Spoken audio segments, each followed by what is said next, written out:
খুব ইম্পর্টেন্ট এবং খুব সুন্দর জিনিস। দ্রাব্যতা জানার আগে তোমাকে জানতে হবে যে দ্রবণ কি জিনিস, দ্রবণ কত প্রকার, কি কি, এই জিনিসগুলো আপনাকে জানতে হবে। ঠিক আছে, দ্রবণ প্রথমেই চলে আসি, আমরা পড়বো হচ্ছে দ্রবণ।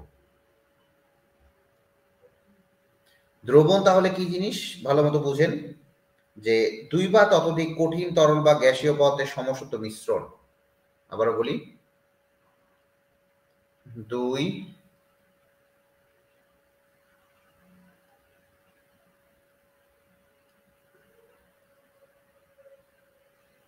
দুই বা ততোধিক, একটু বোঝার চেষ্টা করবেন। আজকে যে জিনিসগুলো শেখাবো এই জিনিসগুলো আপনি কোথাও শিখতে পারবেন না। দেখেন, দুই বা ততোধিক কঠিন তরল বায়বীয়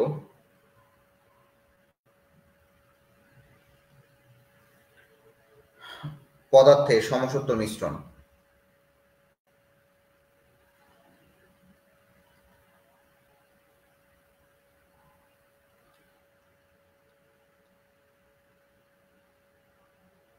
লেখো, সমসত্ব মিশ্রণ যার সংযুক্তি একটি নির্দিষ্ট সীমার মধ্যে, যার সংযুক্তি একটি নির্দিষ্ট সীমার মধ্যে পরিবর্তন করা যায়।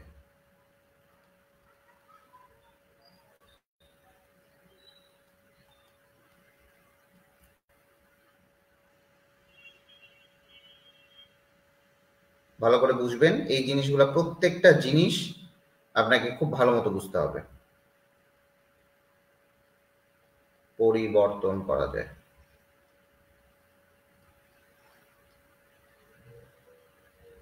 সেটাই হচ্ছে আমার দ্রবণ। কথা বুঝতে পারছেন? সেটাই হচ্ছে আমার দ্রবণ।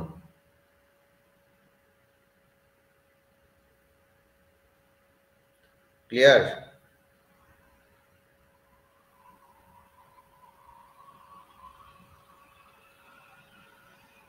ক্লিয়ার হয়েছে কিনা বলবেন?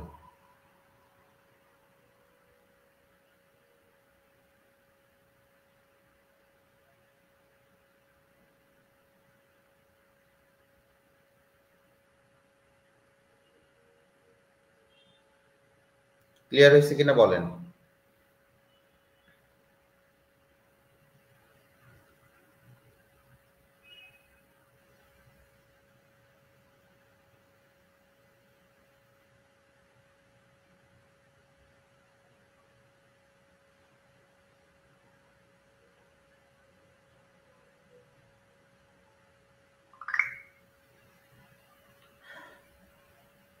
আপনারা কি বুঝতে পারছেন এটা কেন বলছি এটা? আচ্ছা, খুব ঠান্ডা মাথায় বুঝবেন, আমি যেগুলো বলতেছি খুবই ভালো মতো। তাহলে দুই বা ততোধিক কঠিন, এখানে আপনি এই জায়গায় একটা পাত্র নিলেন, এই জায়গায় একটা পাত্র নিলেন, খুবই ভালো কথা।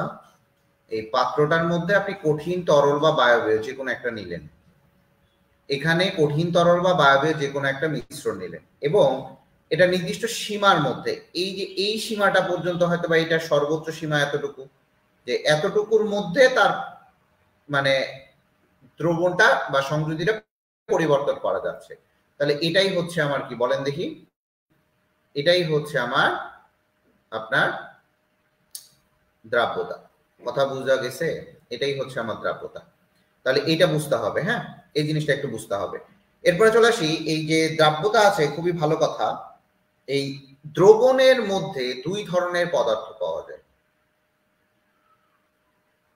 এই দ্রবণের মধ্যে দুই ধরনের পদার্থ পাওয়া যায়। ঠিক আছে, এই দ্রবণের মধ্যে দুই ধরনের, এই দ্রবণ ইজ ইকুয়াল টু, আপনি লিখবেন দ্রব প্লাস দ্রাবক।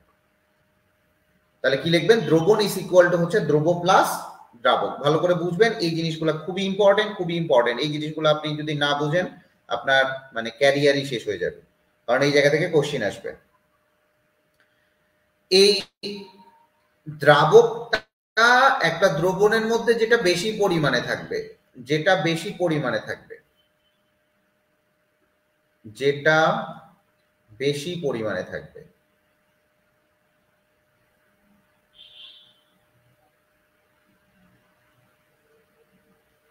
এটা হচ্ছে আমার দ্রাবক, বাট যেটা আমার কম পরিমাণে থাকবে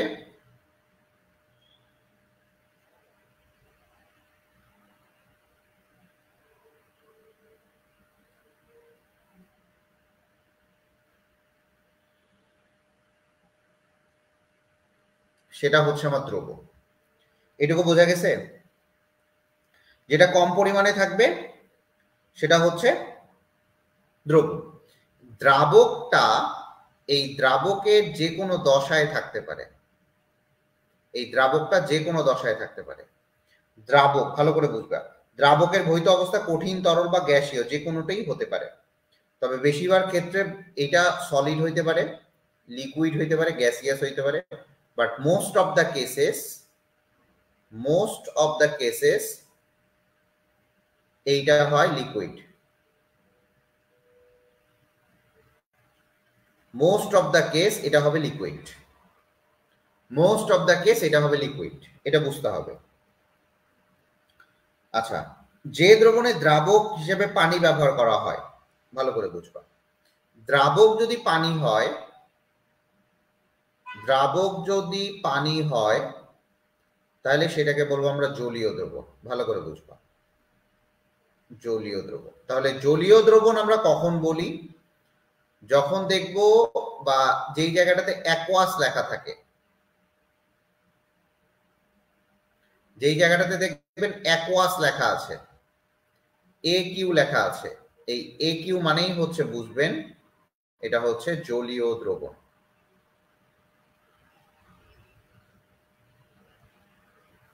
অ্যাকোয়াস মানেই ভাইয়া কি বলেন দেখি? জলীয় দ্রবণ। এইটুকু ক্লিয়ার হয়েছে জলীয় দ্রবণ কোনটা। তাহলে দ্রাবক যখন পানি হচ্ছে তখন সেটাকে আমরা জলীয় দ্রবণ বলবো। তাহলে এই যে জলীয় দ্রবণটা, এইটাকে আবার 3 ভাগে ভাগ করা হয়। ঠান্ডা মাথায় বুঝবেন, আপনার সব ক্লিয়ার হয়ে যাবে।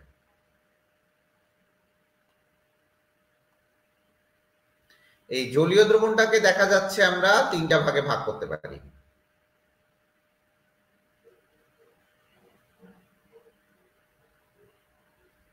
ঠান্ডা মাথায় বুঝেন, এই জায়গাগুলো খুবই ইম্পর্টেন্ট।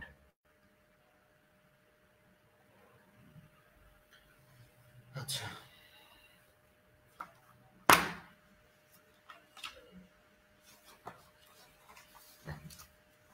তো এই যে জলীয় দ্রবণটাকে আপনি 3টা ভাগে ভাগ করতে পারতেছেন, তার মানে এখানে আপনি কয়টা ভাগে ভাগ করবেন? 3টা। একটা হচ্ছে সম্পৃক্ত দ্রবণ,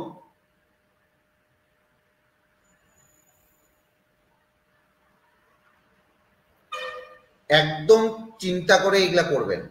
একটা হচ্ছে অসম্পৃক্ত দ্রবণ, মাথাটার আমার একটা খুবই ঘা হয়েছে, খুবই ভালো সমস্যা হচ্ছে। আরেকটা হচ্ছে অতিপৃক্ত দ্রবণ।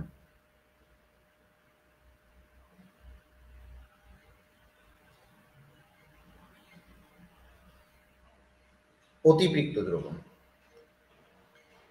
তো এই যে সম্পৃক্ত দ্রবণ, ভালো করে বুঝবেন, সম্পৃক্ত দ্রবণ যখন দেখবেন কন্টেন্ট আর ক্যাপাসিটি, আমি আপনাকে 3টা পাত্র আঁকে দেখাবো।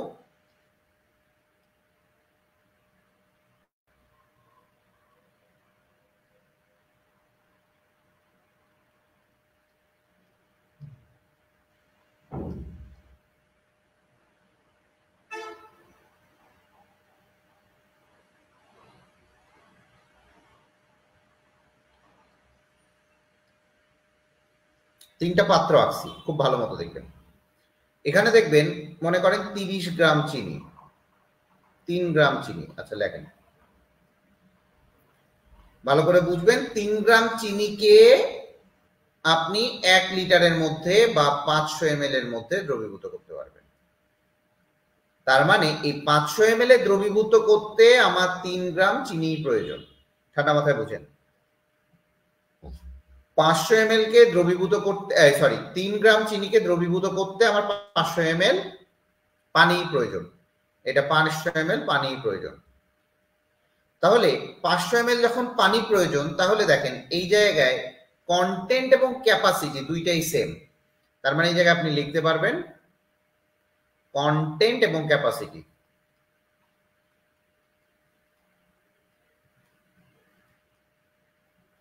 দুইটাই সেম। আচ্ছা, মনে করেন এখানে অসম্পৃক্ত যেটা দ্রবণ, ভালো করে বুঝবেন, অসম্পৃক্ত দ্রবণ। এখন এই জায়গাটাতে দেখবেন যে এই 500 ml এ 3 গ্রাম চিনি দ্রবীভূত হবে, বাট এখানে দেখা আছে 2 গ্রাম চিনি। এটা হচ্ছে 500 ml। তাহলে বুঝেন 500 ml এ আমার সর্বোচ্চ 3 গ্রাম চিনি দ্রবীভূত হতে পারবে, বাট এই জায়গায় দেখা যাচ্ছে 500 ml এ আমার 2 গ্রাম চিনি হচ্ছে। তার মানে কি, এটাকে বলা হয় অসম্পৃক্ত। দ্যাট মিনস যেখানে content is less than capacity. ক্যাপাসিটির থেকে যখন কম পরিমাণে থাকবে, আবারও আমি বলি, ক্যাপাসিটির থেকে যখন কম পরিমাণে থাকবে তখন সেটাকে বলবো আমরা অসম্পৃক্ত দ্রবণ। ঠিক আছে?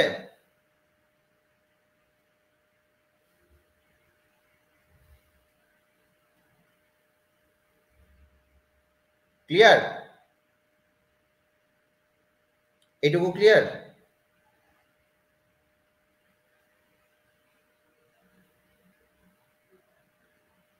এইটুকু ক্লিয়ার? আচ্ছা, এখন দেখেন এই জায়গায় 500 ml এর মধ্যে, এই কথা বলতে হবে, বুঝছেন? কথা না বললে এই জায়গাটাতে সমস্যা হবে। আপনারা কথা বলেন না, আপনাদের রিভিউ দেন না, মানে খুবই ঝামেলায় আছে আপনাদেরকে নিয়ে। আপনারা একদম মানে হচ্ছে বোবা সবাই, খুবই খারাপ, এটা খুবই খারাপ স্বভাব। দেখেন 500 ml আমাকে 3 গ্রাম চিনি আমি দিতে পারি, কিন্তু দেখা যায় 500 ml এ যদি আমি দেখা যায় 5 গ্রাম চিনি দিলাম, তখন কি করবে? এই 5 গ্রাম চিনিটা তলানি আকারে পড়বে না, এই যে তলানি আকারে পড়বে না, ওইটা তো দ্রবীভূত হবে না। তার মানে content is greater than capacity.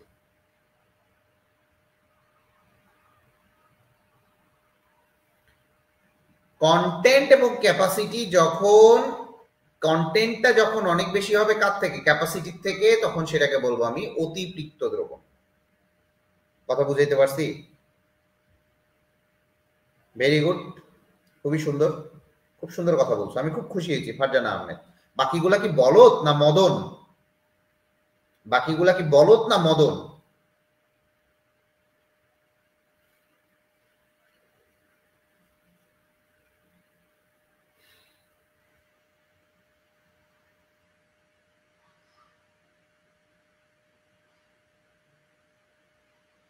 একটাও কথা বলে না, খুবই ভালো। তার মানে সম্পৃক্ত দ্রবণ, অসম্পৃক্ত দ্রবণ এবং অতিপৃক্ত দ্রবণ বোঝা গেছে? সম্পৃক্ত দ্রবণ, অসম্পৃক্ত দ্রবণ এবং অতিপৃক্ত দ্রবণ বোঝা গেছে?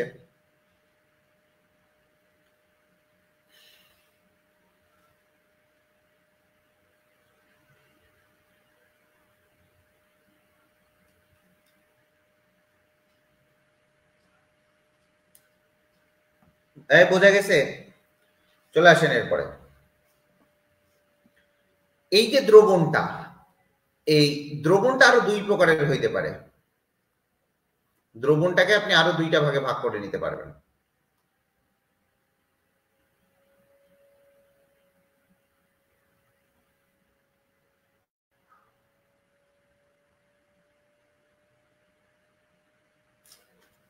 আচ্ছা, এই দ্রবণটাকে কি কি ভাগে ভাগ করতে পারবেন? লেখেন, একটা হচ্ছে আয়নিক দ্রবণ আর একটা আণবিক দ্রবণ। আয়নিক দ্রবণ আর একটা আণবিক দ্রবণ।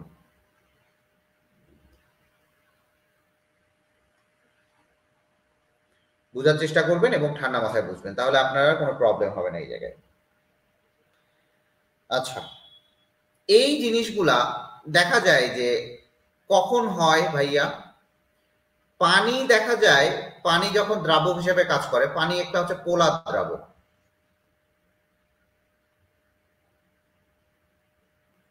এই পোলার দ্রাবক গুলা পোলার যৌগকে দ্রবীভূত করে। আমরা আসবো এগুলা, পোলার যৌগকে দ্রবীভূত করে।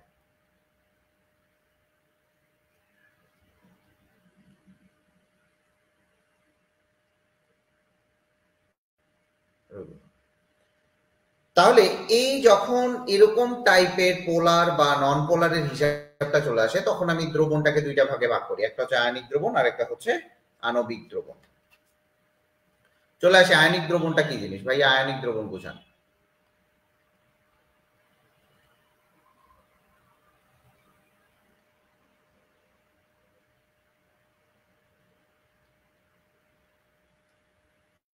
ভাই আয়নিক দ্রবণটা বুঝাই দেন। দেখেন পোলার দ্রাবক পানিতে, লেখেন পোলার দ্রাবক, এগুলা পাবেন না বইয়ে। পোলার দ্রাবক পানিতে আয়নিক দ্রবের অণুগুলো, আয়নিক দ্রবের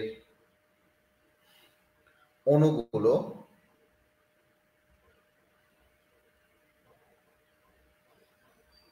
আয়ন আয়ন হিসেবে দ্রবীভূত থাকে।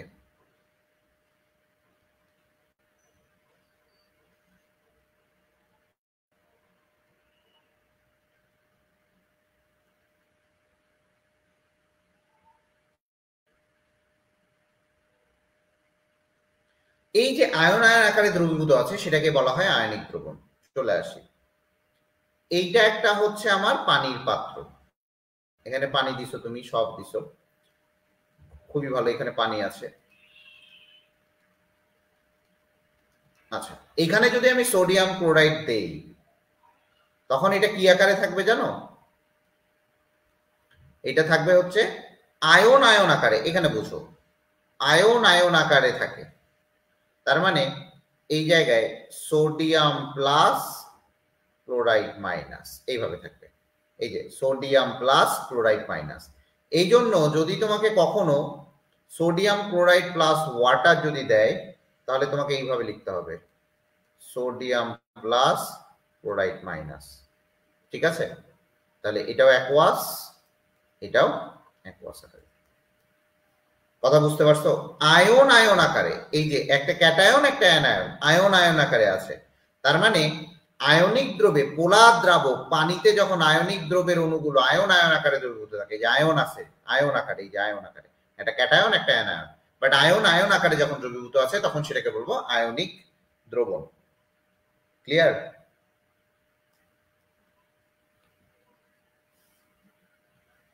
ক্লিয়ার হয়েছে এইটুকু? আয়ন আয়ন ব্যাপারটা ক্লিয়ার হয়েছে?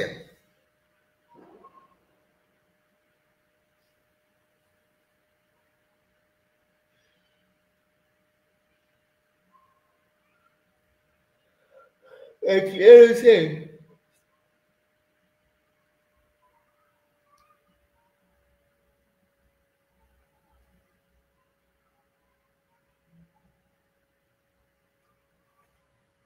ওকে, ডান। এর পরেরটাতে চলে আসি। আচ্ছা, তোমরা একটা করে রিভিউ দাও না কেন, আমি তো এটা বুঝলাম না। আচ্ছা, রিভিউ দিতে কি খুব কষ্ট? ফারজান আহমেদ, তারপরে কি আবিদা জাহান মাইশা, এই ইভা তুমি রিভিউটা দিয়ে দিও তো, সুন্দর করে রিভিউ লিখবা, মেডিএম গ্রুপে যায় রিভিউ লিখবা। হ্যাঁ, চলে আসে আণবিক দ্রবণ।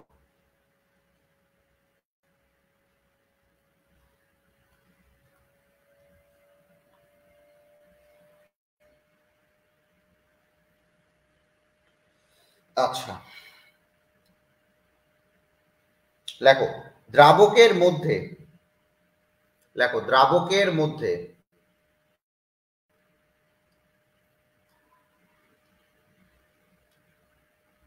আণবিক দ্রবণ কোনটা? দ্রাবকের মধ্যে দ্রব দ্রবীভূত হয়ে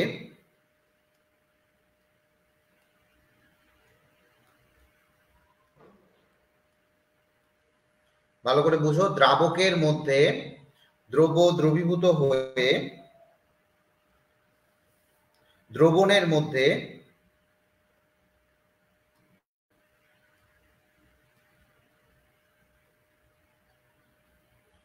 দ্রাবক ও দ্রব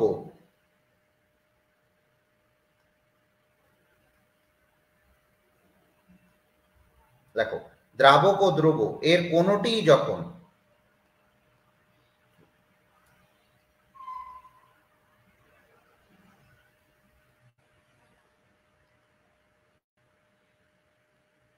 ভালো করে বুঝবেন, এর কোনোটি যখন তাদের নিজস্ব আণবিক গঠন,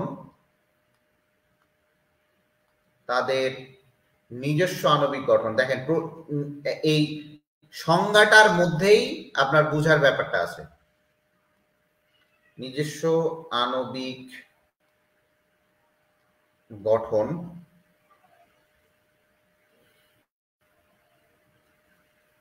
ও বৈশিষ্ট্যকে পরিবর্তন করে না,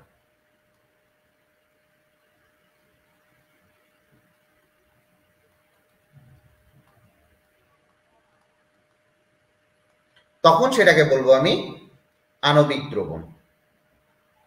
এখন চলে আসি কেন। দেখেন, দ্রাবকের মধ্যে দ্রবীভূত, কার মধ্যে ভাইয়া? দ্রাবকের মধ্যে।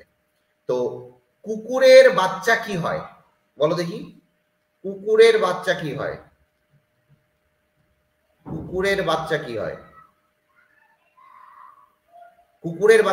বিড়াল হয় না কুকুর হয়? বলো, কুকুরের বাচ্চা কি হয়?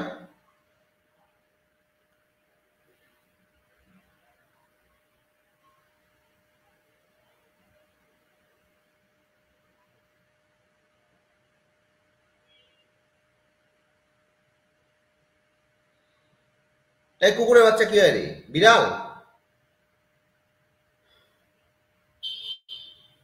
কুকুরের বাচ্চা কুকুর হবে।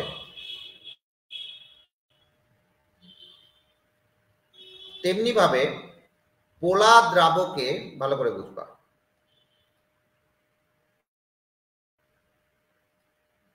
পোলা দ্রবগুলা দ্রবীভূত হবে।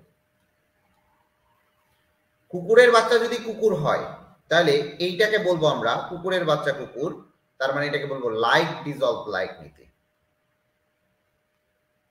কি বলবো বলো?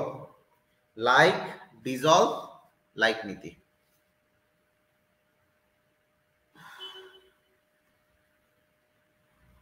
লেখো, তাড়াতাড়ি লেখো, লাইক ডিজলভ লাইক নীতি।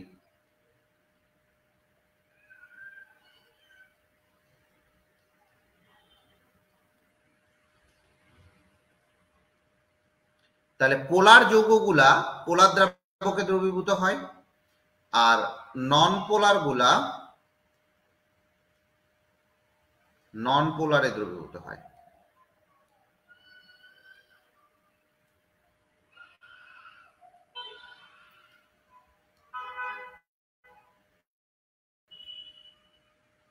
এটাকেই বলবো আমরা লাইক ডিজলভ লাইক নীতি।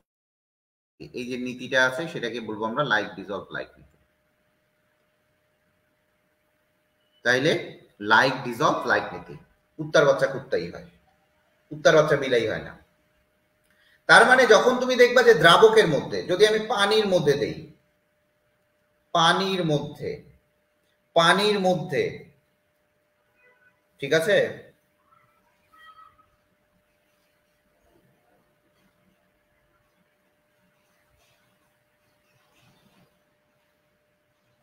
পানির মধ্যে তুমি যে কোনো কিছু দাও সেটা হয়ে যাবে, ঠিক আছে। এখন বুঝো, ঠান্ডা মাথায় বুঝো যে আণবিক দ্রবণটা কি জিনিস বা আণবিক দ্রবণটার কি অবস্থা সেটা আমরা আগে বুঝি। মেসেজ কেউ দিলে আমাকে বইলো, আমি আসলে নিচে তাকাইলে আমার মেসেজ গুলা, মানে আমার চেয়ার টেবিলটা এখনো কেনা হয় নাই, আমি নতুন বাসায় উঠছি তো একটু ঝামেলায় আছি। ভালো করে প্রশ্নটা বুঝো। দ্রাবকের মধ্যে দ্রব দ্রবীভূত হয়ে দ্রবণের মধ্যে দ্রব দ্রাবকের কোনটি যখন তাদের নিজস্ব আণবিক গঠন ও বৈশিষ্ট্যকে পরিবর্তন করে না, তাহলে করে না, বৈশিষ্ট্যকে পরিবর্তন করে না। এখন পানির মধ্যে তুমি যখন চিনি দাও, পানি কিন্তু পোলার, চিনি আবার নন পোলার, বাট এইটা এখানে ডিজলভ হয়ে যায়। কিন্তু চিনি কিন্তু তার বৈশিষ্ট্যকে ইয়ে করে না, চিনি কিন্তু তার বৈশিষ্ট্যকে চেঞ্জ করে না। পানির মধ্যে যদি আবার তুমি গ্লুকোজ দাও,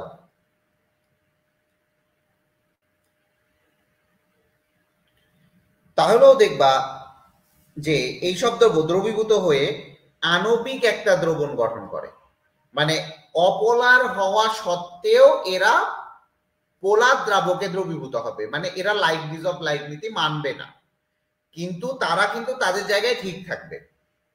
আমি আবার কথা বলি, তোমাকে উপদেশ দিল, তুমি বুঝো তোমাকে উপদেশ দিল, কিন্তু সে নিজে ওই কাজটা করলো। তোমাকে উপদেশ দিল ভালোর পথে চলো, কিন্তু সে নিজেই ওই উল্টা কাজটা করলো, তাহলে সেটা কিন্তু হবে না। তার মানে পানির মধ্যে গ্লুকোজ, এরপরে লিখো ইথানল, মিথানল, মিথানল প্রভৃতি দ্রব্য,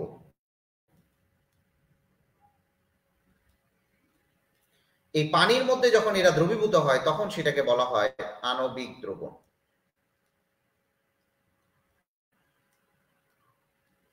ক্লিয়ার কিনা বলেন, ক্লিয়ার কিনা বলবেন। তাহলে সেটাকে কি বলবো আমরা? আণবিক দ্রবণ। তাহলে আণবিক দ্রবণ বোঝা গেছে?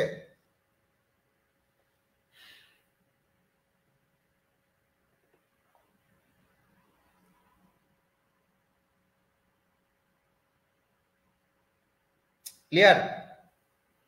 চলে আসি।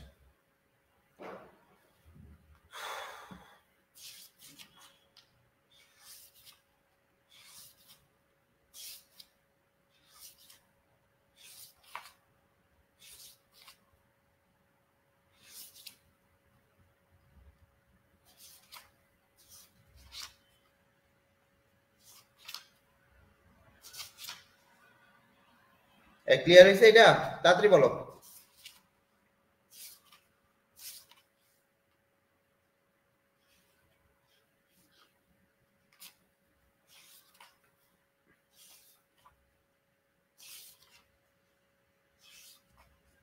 তোমরা এত স্লো হইলে কিভাবে হবে? দ্রাব্যতা পড়াইতে তো অনেকগুলা ক্লাস লাগবে। আচ্ছা যাই হোক, রেগুলার এখন পড়াবো তো সময় লাগবে না।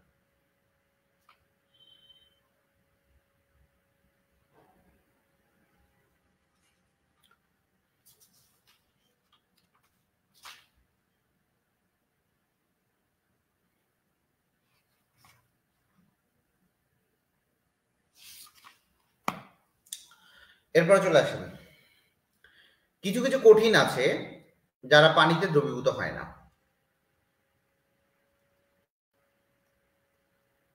অদ্রবণীয় কিছু কিছু জিনিস আছে।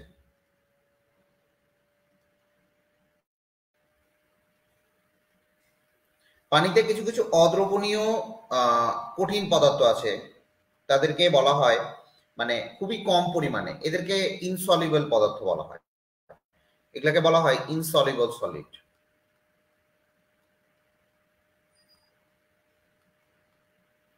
Insoluble solid.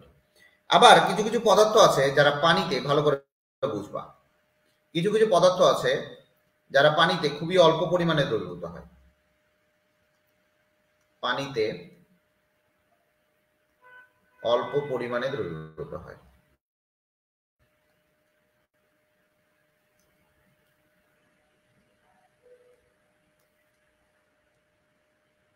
এদেরকে বলা হয় স্প্রিংলি সলিউবল। আবারও বলি, এদেরকে বলা হয় sparingly soluble.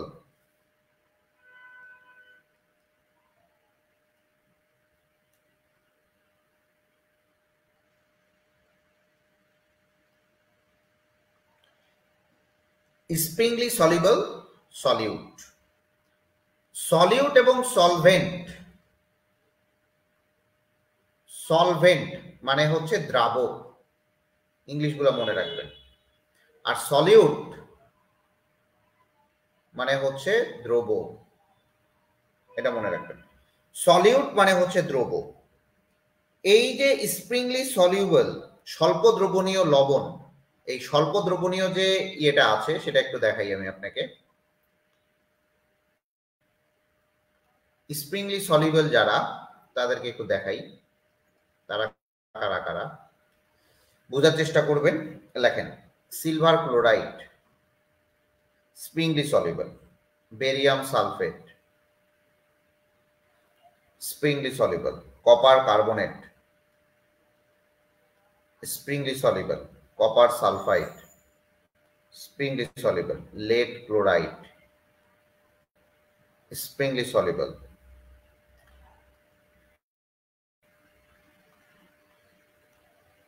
Ferrous hydroxide sparingly soluble, ferric hydroxide sparingly soluble, এরপরে চলে আসেন zinc hydroxide sparingly soluble, zinc sulphide sparingly soluble, iron sulphide sparingly soluble, lead sulphide sparingly soluble, mercury sulphide স্প্রিংলি।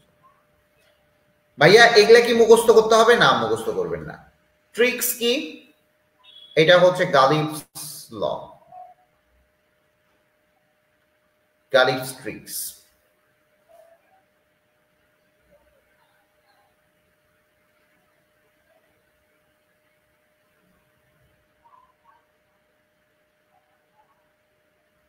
তো এই যে ট্রিক্সটা শিখবেন,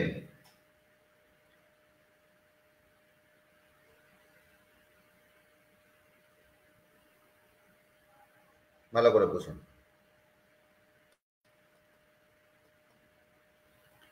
তাহলে এই যে ট্রিক্সটা শিখবেন কিভাবে দেখেন, সালফাইড লবণটা যেগুলা আছে সেটা দেখবেন বেশিরভাগ সালফাইড লবণটা হচ্ছে আপনার, এটা কিন্তু সালফাইড ড, সালফাইড ড, সালফেট না। সালফাইড লবণটা দেখবেন স্প্রিংলি সলিউবল, সালফাইড লবণটা স্প্রিংলি সলিউবল। কার্বনেট জাতীয় লবণগুলা এগুলা সাধারণত কার্বনেট জাতীয় যে লবণগুলা এরা সাধারণত পানিতে অদ্রবীভূত হয়, কিন্তু এখানে স্প্রিংলি সলিউবল দেখানো হয়েছে, ঠিক আছে? এটাও আপনি বলতে পারেন স্প্রিংলি সলিউবল। হাইড্রোক্সাইড, কিছু কিছু হাইড্রোক্সাইড, আয়রন এবং জিঙ্কের হাইড্রোক্সাইড গুলো স্প্রিংলি সলিউবল, আর সিলভার পর একটা স্প্রিংলি সলিউবল। এই জিনিসগুলা স্বল্প দ্রবণীয় লবণ, ঠিক আছে? এগুলা সাধারণত এগুলা দেখা যায় পানিতে প্রায় অদ্রবণীয় অবস্থায় থাকে, পানিতে প্রায় অদ্রবণীয় অবস্থায় থাকে।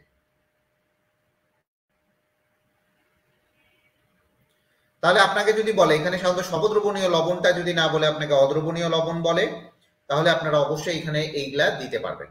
আমার কথা বুঝছেন? এরা পানিতে প্রায় অদ্রবণীয় অবস্থায় থাকে, কিন্তু এগুলাকে স্প্রিংলি সলিউবল বলা যায়। এইটুকু বোঝা গেছে কিনা?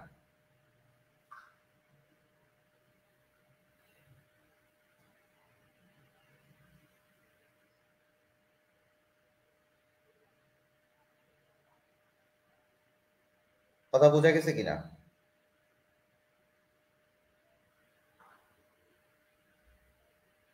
এখন চলে আসি দ্রাব্যতা শেষ, চলে আসি দ্রাব্যতা।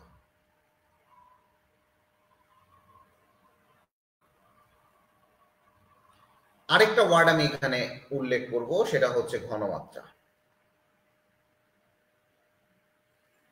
দুইটাই বুঝবেন।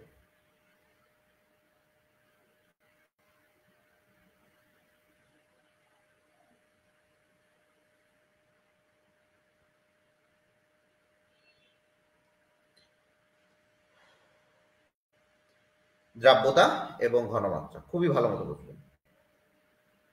এটা একটা স্টেডিয়াম,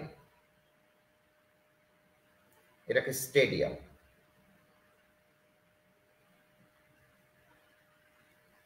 বোঝার চেষ্টা করেন, এটা বুঝলেই আমার মোটামুটি আজকে এটা পড়ানো শেষ হয়ে যাবে। এটা একটা স্টেডিয়াম, এই স্টেডিয়ামে সর্বোচ্চ ধারণ ক্ষমতা হচ্ছে সর্বোচ্চ ধারণ ক্ষমতা 20K। ঠান্ডা মাথায় বুঝেন, সর্বোচ্চ ধারণ ক্ষমতা 20K, ঠিক আছে? এটা ইংলিশে লিখি, বাংলায় লেখাচ্ছে কেমন দেখাচ্ছে।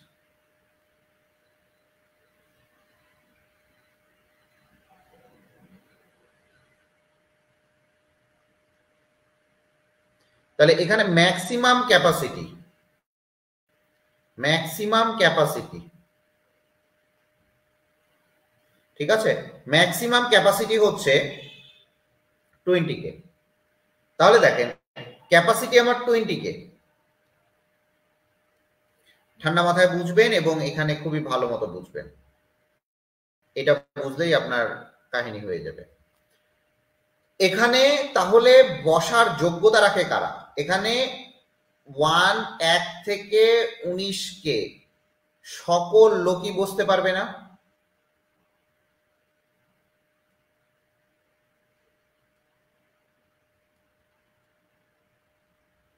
পারবে কিনা তাড়াতাড়ি বলেন, তাড়াতাড়ি বলেন, তাড়াতাড়ি বলতে হবে। এই জায়গাগুলো আপনাকে বুঝতে হবে, এই জায়গাগুলো না বুঝলে আপনি গোল্লায় যাবেন। দেখেন, যদি আপনি এই জায়গাটাতে বসেন যে 1 থেকে 19 কে আপনার টোটালি সবাই বসতে পারে, প্লাস আপনি এটাও বলতে পারেন এখানে 20 কেও তো বসতে পারবে ভাইয়া, হ্যাঁ 20 কেও বসতে পারবে।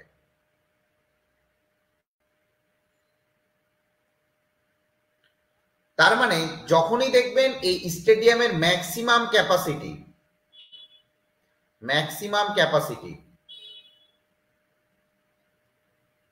এই ম্যাক্সিমাম ক্যাপাসিটি 20 কে, এইটাকেই বলবো আমরা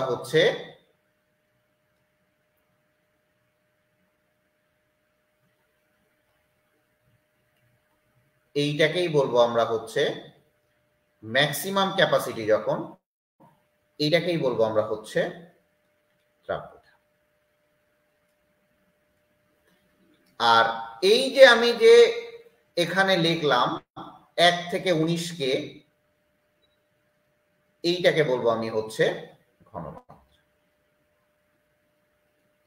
তাহলে আমরা বলতে পারি না কোনো একটা জায়গায় সর্বোচ্চ ঘনমাত্রাটাই দ্রাব্যতা? আমি বুঝাইতে পারছি?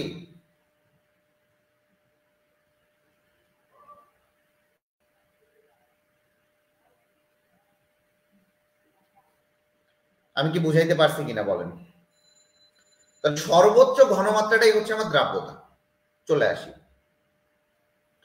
এখানে আমি একটা লিখলাম যে A3B4, সাপোজ এরকম একটা যৌগ আছে, বা A2B3 দিয়ে দিই।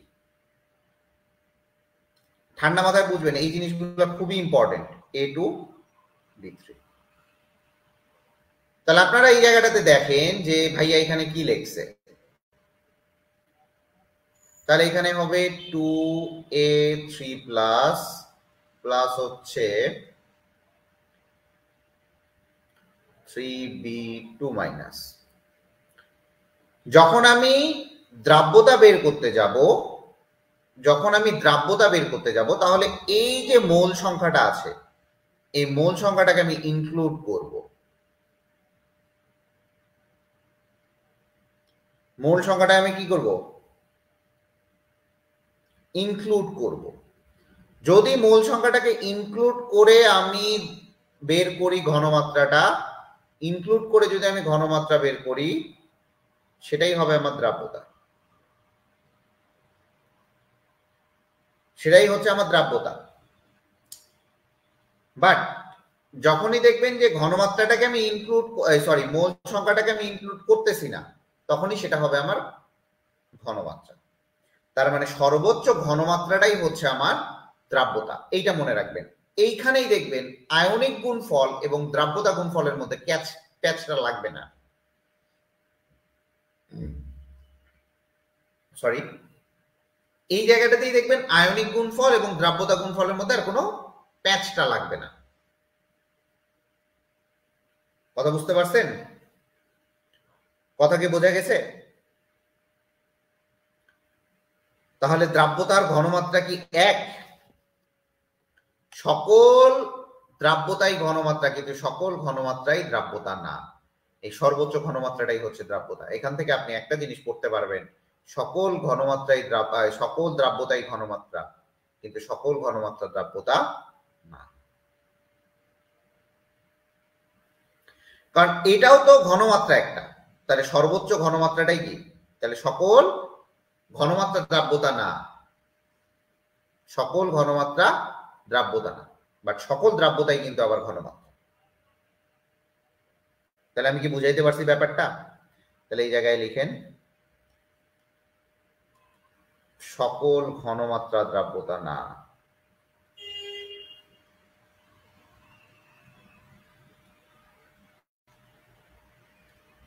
সকল দ্রাব্যতাই ঘনমাত্রা।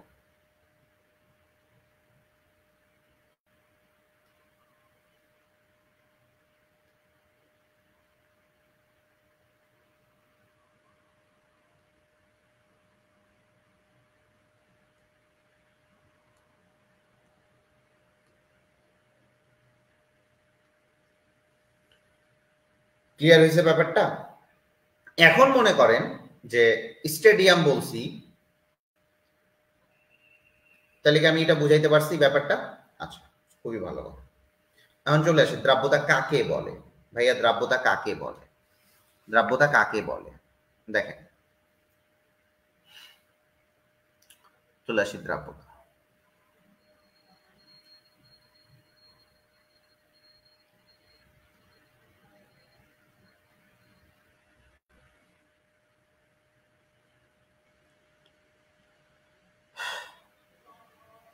লেখেন, আয়নিক যৌগের দ্রাব্যতা বলতে দ্রাব্যতা হওয়ার কয়েকটা শর্ত মনে রাখতে হবে। আমি আবারও বলি, দ্রাব্যতা হওয়ার কয়েকটা শর্ত হইতে হবে। ঠান্ডা মাথায় বুঝবেন, দ্রাব্যতা হওয়ার কয়েকটা শর্ত মনে রাখবেন। তাহলে দ্রাব্যতা, আরেকটা জিনিস মনে রাখবেন, এই ঘনমাত্রা এবং দ্রাব্যতার মধ্যে আরেকটা জিনিস মনে রাখবেন। এই দ্রাব্যতা হইতে হবে সম্পৃক্ত দ্রবণের, মাস্ট বি, মনে রাখতে হবে এটা। দ্রাব্যতা হইতে হবে সম্পৃক্ত দ্রবণের।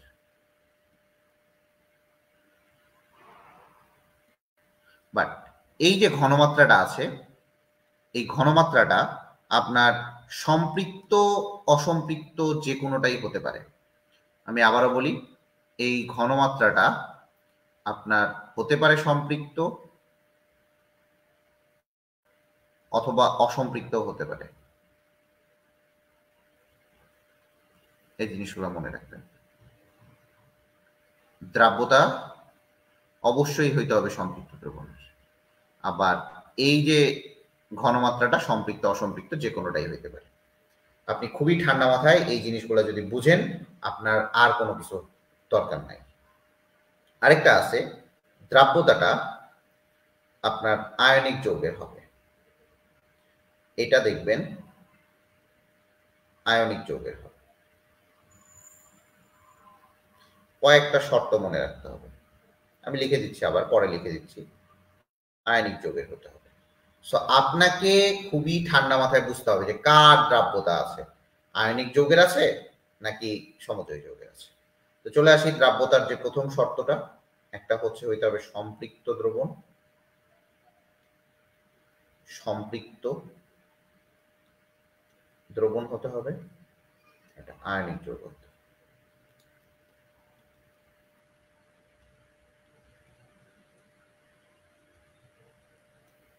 যৌগের দ্রাব্যতা কেন আয়নিক যৌগের হতে হবে ভাইয়া? কারণ দ্রাব্যতাটা আমরা পানির সাপেক্ষে নির্ণয় যদি করি আমরা, তাহলে আপনাকে বুঝতে হবে পানি হচ্ছে পোলার দ্রাবক, পোলার দ্রব্যগুলো দ্রবীভূত হবে, তার মানে সেটা আয়নিক যৌগ হইতেই হবে। ক্লিয়ার কিনা বলেন? ক্লিয়ার কিনা বলেন? ক্লিয়ার কিনা বলেন? তাড়াতাড়ি বলবেন, তাড়াতাড়ি শেষ হবে। ঠিক আছে, তাড়াতাড়ি বলবেন।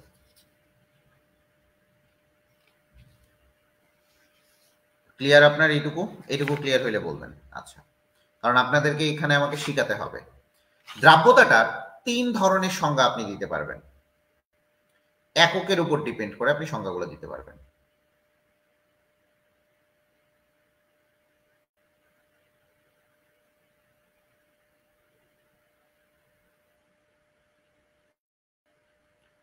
দেখেন, দ্রাব্যতা আপনি এককের উপর ডিপেন্ড করে সংজ্ঞাগুলো দিতে পারবেন।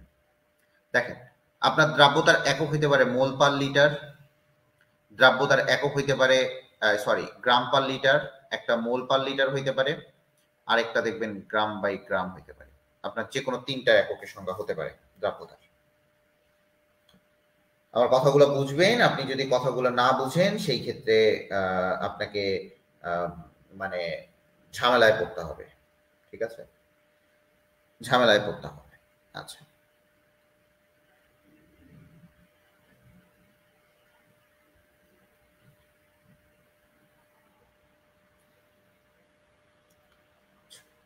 তো একটা দ্রব্য, খুবই ভালো মতো বুঝেন এই জায়গাটা, একটা দ্রব্য যখন দ্রবীভূত হয়, একটা দ্রব্য যখন দ্রবীভূত হবে তখন একটা জিনিস মনে রাখবেন, এখানে একটা শর্ত আছে, সেটা হচ্ছে hydration enthalpy is greater than হচ্ছে ল্যাটিস এনথালপি। এই জিনিসটা আপনাকে মাস্ট বি মনে রাখতে হবে, এবং এই জিনিসটা আপনাকে আমি পরে পড়াবো হাইড্রেশন এনথালপি এবং ল্যাটিস এনথালপিটা কি জিনিস। কিন্তু আপনাকে এইটুকু মনে রাখতে হবে যে একটা দ্রব দ্রবীভূত হচ্ছে তখন সেখানে অবশ্যই হাইড্রেশন এনথালপিটা বেশি হবে কার থেকে, ল্যাটিস এনথালপির থেকে, এইটুকু মনে রাখেন। চলে আসেন ভাইয়া, দ্রাব্যতা তাহলে গ্রাম পার লিটার এককে কাকে বলে?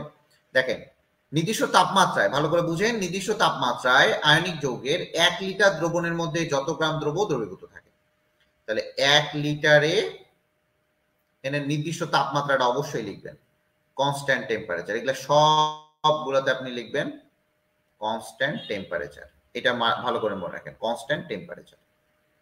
তাহলে দেখেন কনস্ট্যান্ট টেম্পারেচারে আপনি কি লিখবেন, 1 লিটার এ যত গ্রাম দ্রব্য দ্রবীভূত থাকে।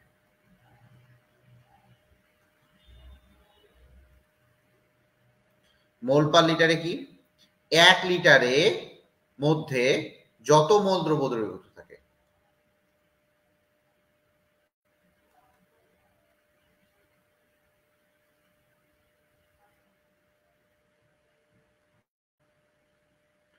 গ্রাম বাই গ্রাম এককে কিভাবে করবেন, 100 গ্রাম দ্রাবকে দ্রবীভূত হয়ে সম্পৃক্ত দ্রবণ উৎপন্ন করে, ঠিক আছে, যত গ্রাম দ্রব্য, আচ্ছা লেখন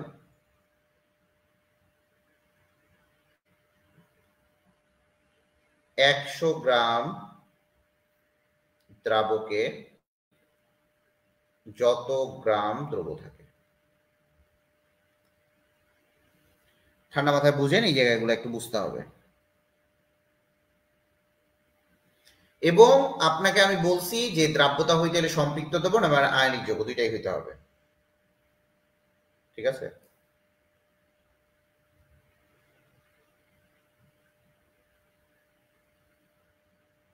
এখন আসি যে ভাইয়া দ্রাব্যতাটা কার হয়, দ্রাব্যতাটা কার হয়, দ্রাব্যতাটা হয় হচ্ছে দ্রবের দ্রাব্যতা হবে, দ্রবের দ্রাব্যতা থাকে, দ্রাবকের দ্রাব্যতা হয় না। কার হয় ভাইয়া, দ্রবের দ্রাব্যতা থাকে। কয়েকটা বিষয় মনে রাখেন, দ্রাব্যতা মানে সর্বোচ্চ ঘনমাত্রা, সর্বোচ্চ ঘনমাত্রা, এটুকু ক্লিয়ার থাকে। দ্রাব্যতা মানেই আমি বলছি সর্বোচ্চ ঘনমাত্রা। ম্যাক্সিমাম ক্যাপাসিটি, একটা স্টেডিয়ামের যে ম্যাক্সিমাম ক্যাপাসিটি মনে করেন 20 কে, 1 থেকে 19.9 কে সবাই বুঝতে পারবে, বাট 20 কে যখন বুঝতে পারবে তখনই বুঝবেন যে এই জায়গায় এটা দ্রাব্যতা। দ্রাব্যতায় চলে আসি, দ্রাব্যতাটা হয় আয়নিক যৌগের, এবং দ্রাব্যতা হইতে গেলে আপনাকে সম্পৃক্ত দ্রবণ হতে হবে, বাট ঘনমাত্রা হইতে গেলে সম্পৃক্ত এবং অসম্পৃক্ত যে কোনটাই হইতে পারে। এরপরে চলে আসি, দ্রাব্যতা যখন আমি দেখলাম, দ্রাব্যতা আমি 3টা এককে সংজ্ঞা দিতে পারি, একটা গ্রাম পার লিটারে, একটা মোল পার লিটারে, একটা গ্রাম বাই গ্রাম এককে। আপনাকে 3টা এককেই আপনাকে বুঝতে হবে এবং 3টা এককেই আপনাকে সংজ্ঞাগুলো দিতে হবে। এখন আসি যে ভাই এগুলোর উদাহরণগুলো দেখেন, দেখেন গ্রাম পার লিটার এককে, যদি আপনাকে বলে যে পানির সাথে দ্রাব্যতাটা কার হয় বলেন তো, দ্রাব্যতাটা কার হয়, দ্রবের না দ্রাবকের, এখনই পড়াইলাম। 72 গ্রাম NaCl মিশিয়ে 2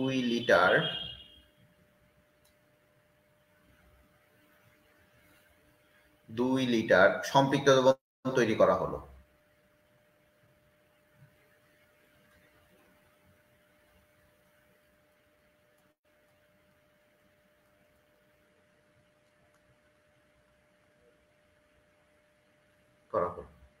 তাহলে এটা দ্রাব্যতা কত,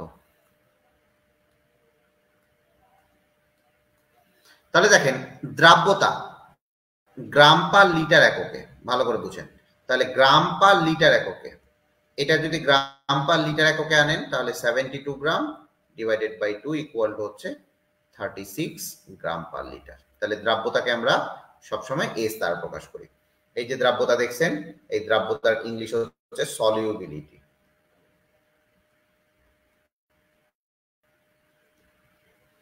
এই সলিবিলিটির এস দ্বারা আমরা পড়ি দ্রাব্যতা, এই এস দ্বারা প্রকাশ করা হয় হচ্ছে দ্রাব্যতা। তাহলে এই সলিবিলিটির এসটাকে বলা হচ্ছে আমার দ্রাব্যতা। কথা কথা কি ক্লিয়ার হয়েছে না বেজার আছে? কথা ক্লিয়ার না বেজার বলো?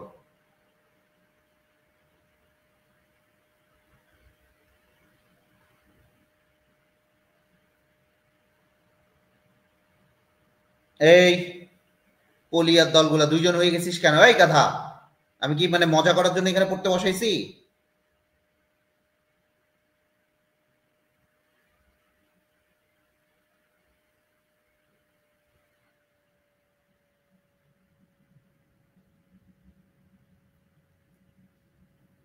একে আমি ফাইজলামি করার জন্য পড়তে বসাইছি?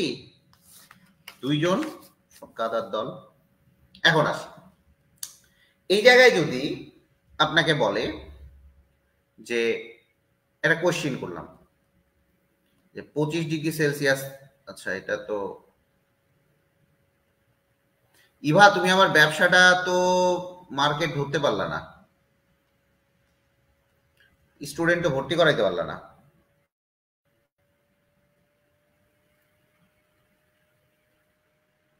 দেখো 25°C তাপমাত্রায় সোডিয়াম ক্লোরাইডের দ্রাব্যতা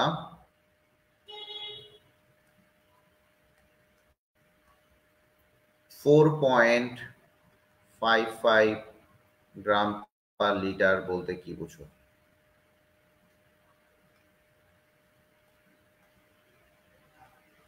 এটাও যদি বলে তাহলে আপনি কি জানেন? এখানে আমি বলছিলাম গ্রাম পার লিটার এককে 1 লিটারে যত গ্রাম দ্রব্য দ্রবীভূত থাকে। তার মানে আপনি এখানে কি লিখবেন যে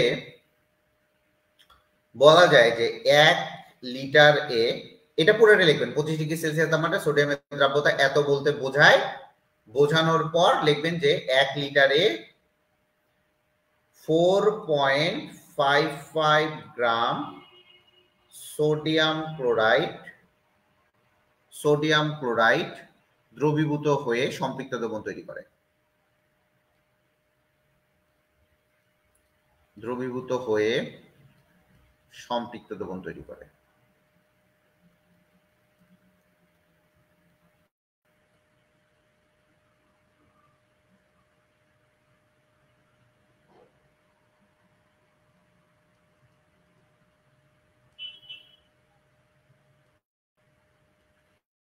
তার মানে আপনাকে ফার্স্টে কিন্তু এই পুরাটা লিখতে হবে, এই পর্যন্ত লিখবেন, বোঝায় যে, তারপরে লিখবেন 1 লিটারে এত গ্রাম সোডিয়াম ক্লোরাইড দ্রবীভূত হয়ে সম্পৃক্ত দ্রবণ তৈরি করে। বুঝছো? সেম ভাবে যদি এখানে মোল পার লিটার বলতো, সেম ভাবে। এখন আসি যে ভাইয়া গ্রাম পার লিটার আর মোল পার লিটার কি করব? দেখেন, গ্রাম পার লিটার থেকে মোল পার লিটার এটা একটু বের করাটা আমি শিখাই, শেষ করে দেবো আজকে। মোল পার লিটার, দেখেন এই জায়গাটাতে আপনি মনে রাখেন যে গ্রাম থেকে মোলে গেছে, গ্রাম থেকে মোলে গেছে, তাহলে গ্রাম থেকে যদি মোলে যায় তার মানে গ্রামটাকে আমি আউট করে দিচ্ছি, গ্রামটাকে আমি কি করতেছি? আউট করতেছি। যখন গ্রাম থেকে মোলে যাবা তাহলে আণবিক ভর দ্বারা ভাগ করবা।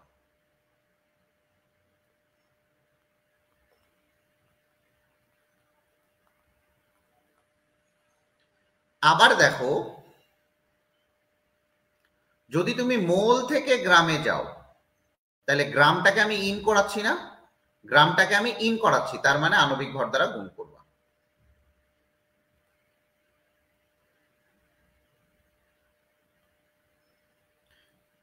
ইভা একটা স্টুডেন্টও ভর্তি করাইতে পারলো না। তোরা সব অকেজো, তোরা যতগুলো স্টুডেন্ট আছিস সব অকেজো, এগুলা আমার, এগুলা যদি আমার স্টুডেন্ট নাই বাড়াইতে পারি তাহলে কেমনে কি? হ্যাঁ, ওই যে ইয়ে আছে না, কেমনে কি? তাহলে বুঝতে পারছো কিভাবে কি করতে হচ্ছে? বুঝতে পারতেছো কিভাবে কি করতে হয়?